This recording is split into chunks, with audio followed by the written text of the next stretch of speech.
My wife hooked up with my best friend.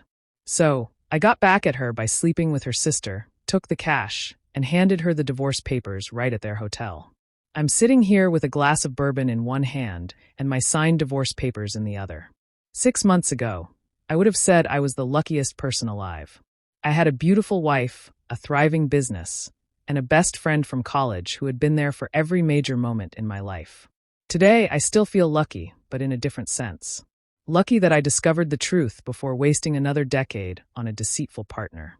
I'm 32 years old and built my construction firm from the ground up to a multi-million-dollar venture, starting with laying concrete at 18. Now, I own the whole operation. My wife, Elena, and I tied the knot 5 years ago. She was a stunning brunette I met at a charity gala, who seemed classy, smart, and came from a good family. It was her younger sister, Katja, who introduced us. I should have listened when Katja warned me that Elena could be tricky. Gordon was my ride or die. We met during our freshman year at university, both struggling financially and eager. When I launched my company, he was my first hire. When he decided to start his own logistics firm, I was his first investor and best client. We were like brothers. The warning signs started about 8 months ago. Little things that seemed insignificant until they piled up. Elena suddenly started protecting her phone with a password, claiming it was for work emails. I managed a construction empire without needing to lock my phone from my wife. New lingerie appeared, but I never saw her wear it. I found a set in her drawer with tags still attached. She claimed she was saving it for a special occasion. Her book club went from once a month to twice a week, and sometimes she'd come home with a different hairstyle than when she left. Gordon began acting strangely. He used to crash at my place 3 nights a week, but suddenly he was too busy for beers. When we did hang out, he avoided eye contact. She took weekend trips for her sister's wedding planning, but Katja wasn't getting married and looked confused when I brought it up. The gym excuse was another. Elena started going at odd hours. Her body didn't change, but she'd shower before coming home. I'm not foolish. I didn't build my business by ignoring patterns, but I needed proof before taking action. That's how I operate: gather information, plan, and act. The universe provided me with that proof on a random Tuesday. While Elena was in the shower, her phone buzzed on the nightstand. It lit up without a password prompt. She must have forgotten to lock it. A message from Gordon read, "Can't stop thinking about last night. You're amazing." My blood turned ice cold.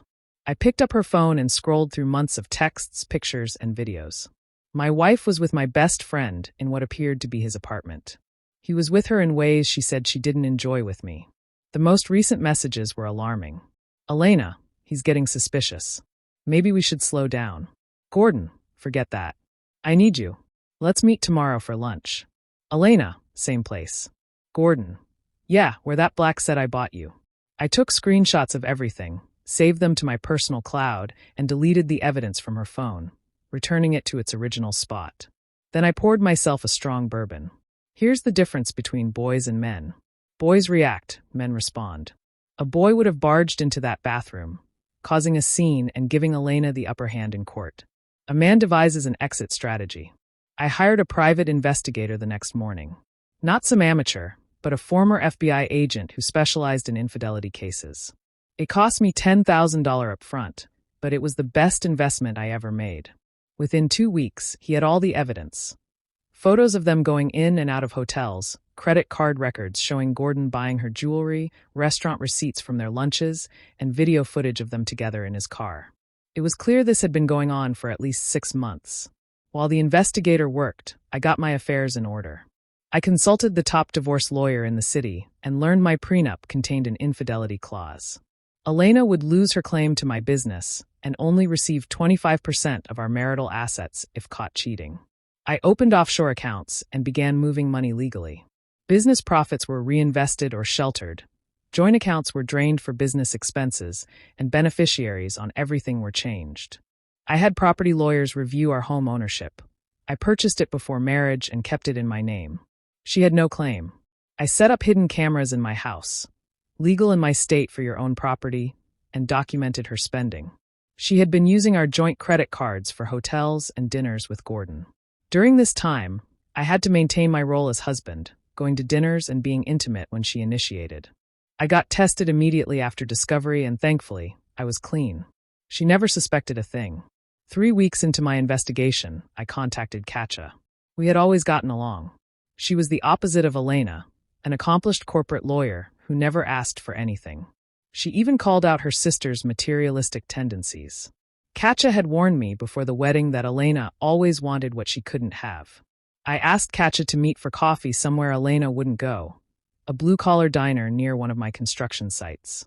She showed up in a business suit, looking confused. I slid her a folder. "Since I found out your sister is with Gordon." Katja opened it. Her expression shifted from confusion to disgust, and then to rage as she flipped through the photos. "That cheating trash. Did you suspect?" I asked.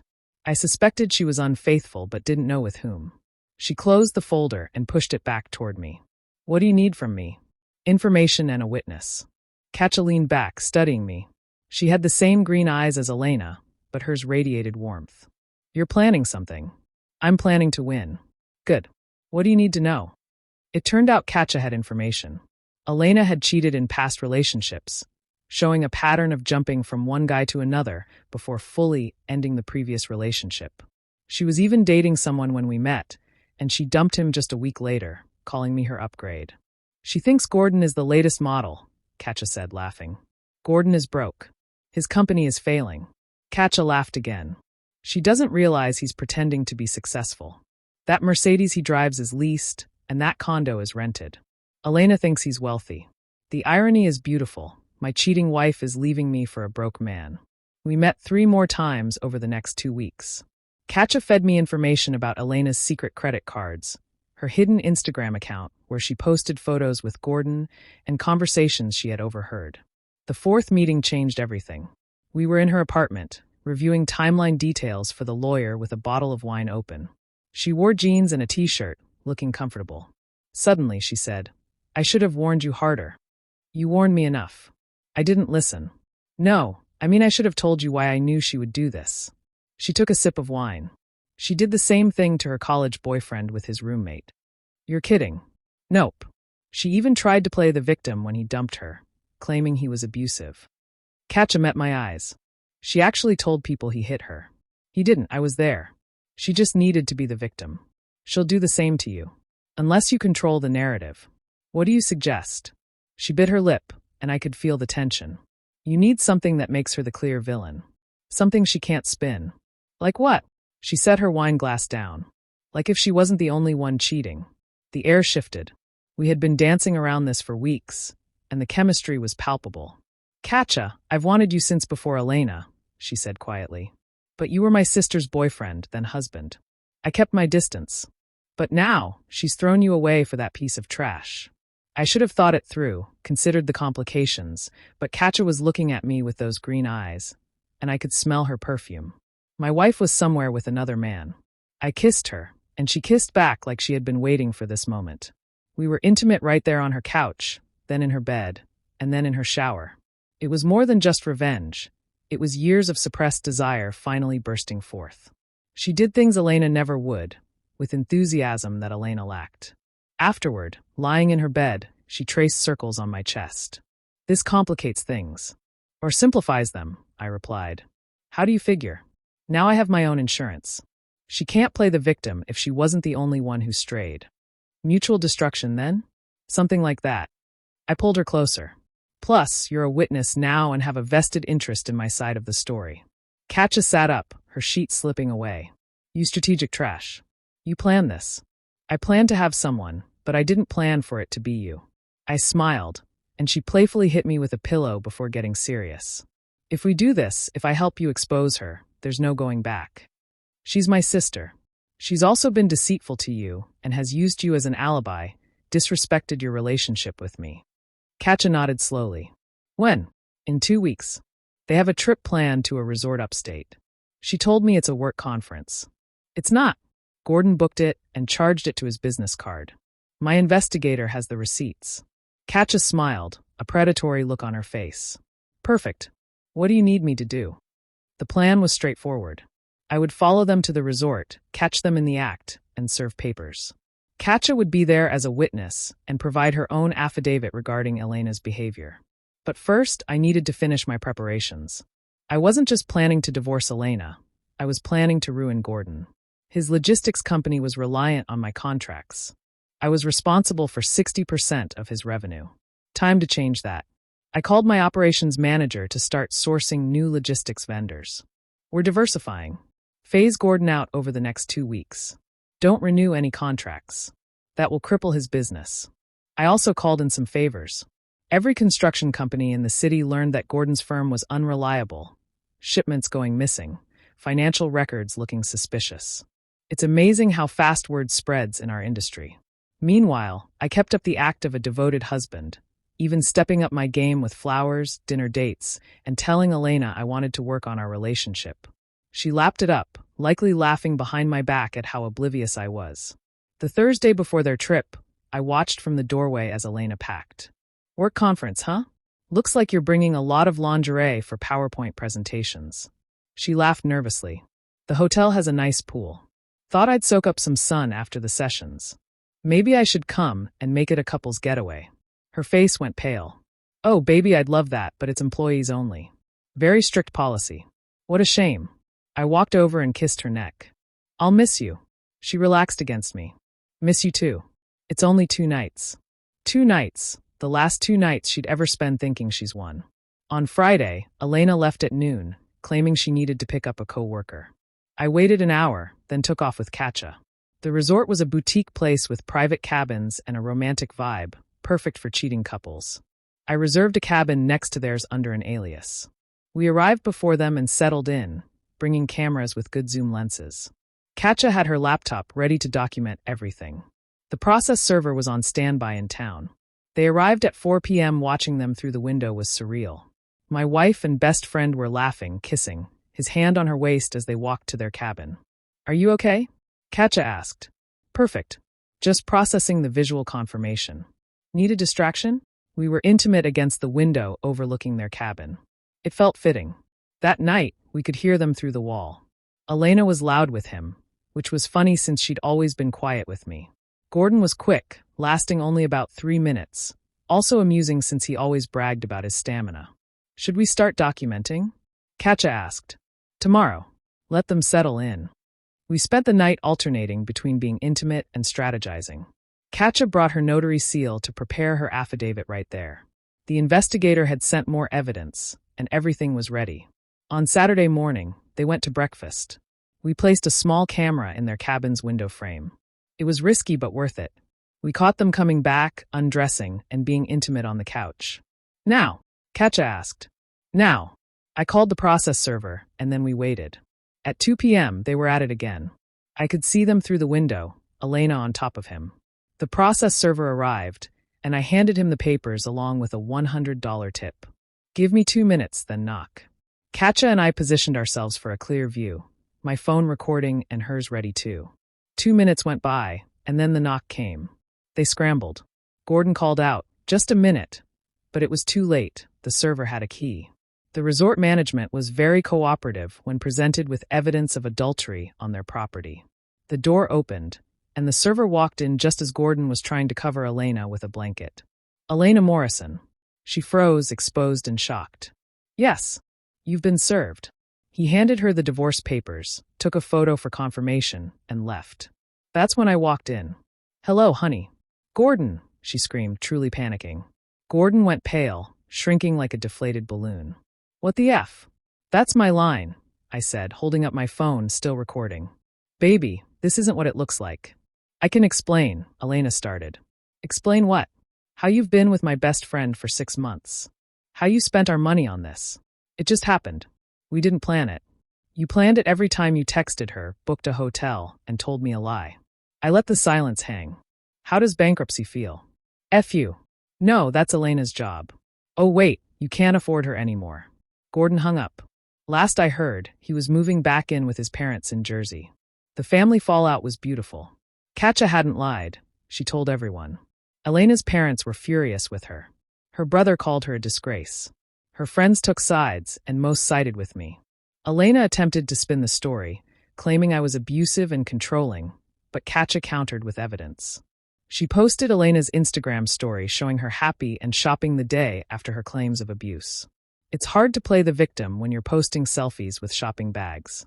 The best part? Elena tried to stay with Gordon, moving into his apartment just as he was receiving eviction notices. Imagine thinking you're upgrading to a wealthy man only to end up helping him pack for his parents' basement. They lasted 2 weeks before he dumped her when he realized she had expensive tastes and no money. Update 2. The legal victory a month later. Just got out of court. Let me break down the numbers. Total marital assets were $2,400,000. Her share, $600,000, 25%. My share, $1,800,000, 75%. My business was valued at $8 million and is 100% mine. The prenup was upheld, and I kept the house, cars, and retirement accounts. She tried to challenge the prenup, claiming she signed under pressure, but the judge laughed it off. She had her own lawyer review it and signed willingly, even bragging about marrying a smart businessman on Facebook that week. She attempted to claim abuse but had no evidence, no police reports, no medical records, just her word against a mountain of evidence of her infidelity. She asked for alimony, but the judge pointed out she was capable, educated, and young. Plus, the infidelity clause excluded alimony. Her lawyer tried to argue for more assets, claiming she contributed to the marriage. The judge asked how she couldn't prove any contribution to my business, didn't work during the marriage, and didn't even cook. We had a chef. Final breakdown. She gets $600,000 in cash, her clothes and jewelry, nothing more. I keep the house, the business, the cars, the investments, and my dignity. It was the best $600,000 I ever spent to get rid of a toxic person. Bonus. Gordon's bankruptcy filing revealed he owed $400,000 in business debts. Elena is now dating a man with a negative net worth. The upgrade keeps upgrading. Update 3. The sister situation 2 months later. People keep asking about Katja. Here's the truth. We were intimate for about a month after everything went down. Incredible moments fueled by adrenaline and our shared victory. But we both knew it couldn't last. "This is weird, right?" she said one night. "You were married to my sister. Your disloyal sister. Still weird." She was right. The intimacy was fantastic, but building something real on revenge and family destruction was a shaky foundation. We ended it mutually, no drama, no hard feelings. We had served our purpose for each other. She helped me destroy Elena, and I helped her act on years of resentment. Plot twist. Katja met someone at her law firm a few weeks later, a good guy who treats her well. They're engaged now, and I'm genuinely happy for her. Double plot twist, she's pregnant. Not mine, as the timeline doesn't fit, and we were careful. But Elena found out through social media and lost it, sending Katja a long email about betrayal and stealing her life. Katja forwarded it to me with one comment. "The audacity of this trash." Elena is now cut off from her family. Her parents chose Katja and the grandkid. Even the relatives who remained neutral have taken sides. It turns out, cheating on your sister's husband and then playing the victim burns a lot of bridges. Final update. 6 months later, I'm sitting in my office looking at the city I'm helping to build. My business is up 40% since I dropped Gordon's failing company. It turns out he was skimming from our contracts. The new logistics team found $300,000 in discrepancies. Last week, I received a text from an unknown number. "I see you happy on LinkedIn. You destroyed 2 lives, and now you're celebrating." Elena obviously blocked me. Gordon tried reaching out through a mutual friend, wanting to bury the hatchet and probably asking for a loan. The friend told him to go away without me asking. Elena is working retail now. Someone spotted her at Nordstrom selling purses she can't afford anymore. Poetic justice. She's still living with roommates at 30 and posting inspirational quotes about new beginnings and surviving narcissistic abuse. I just closed the biggest deal of my career, acquiring another company and expanding into 3 states. I'm dating when I want and enjoying life on my terms. People ask if I regret going all out. If I should have just divorced quietly and moved on. No way. They didn't just cheat. They lied to my face every day, spent my money, disrespected my home, and made me a fool in my own life. You don't get to do that and walk away unscathed. I'm a man who doesn't tolerate disrespect, who won't take losses quietly, and who doesn't let anyone take from him, be it money, time, or dignity. Elena thought she was upgrading. Gordon thought he was stealing something valuable. They both learned the same lesson. When you mess with a man who built himself up from nothing, you better be sure he's not as weak as you think. I wasn't, and they paid the price. I stand here, richer and wiser. To the men reading this, never tolerate disrespect. Never beg for loyalty. Never let anyone make you question your worth. To the women, not all of you are like Elena, but if you are, remember, some of us fight back. To Gordon, if you're reading this from your parents' basement, you were right about one thing. It was just trash. But it was my trash in my house with my money. Hope it was worth your company. To Elena from your Nordstrom counter. The next time you sell a $3,000 purse you can't afford, remember you had it all. You threw it away for a man who couldn't keep his business afloat without me. I don't forgive. I don't forget. I just win. And I already have. Thank you for watching until the end.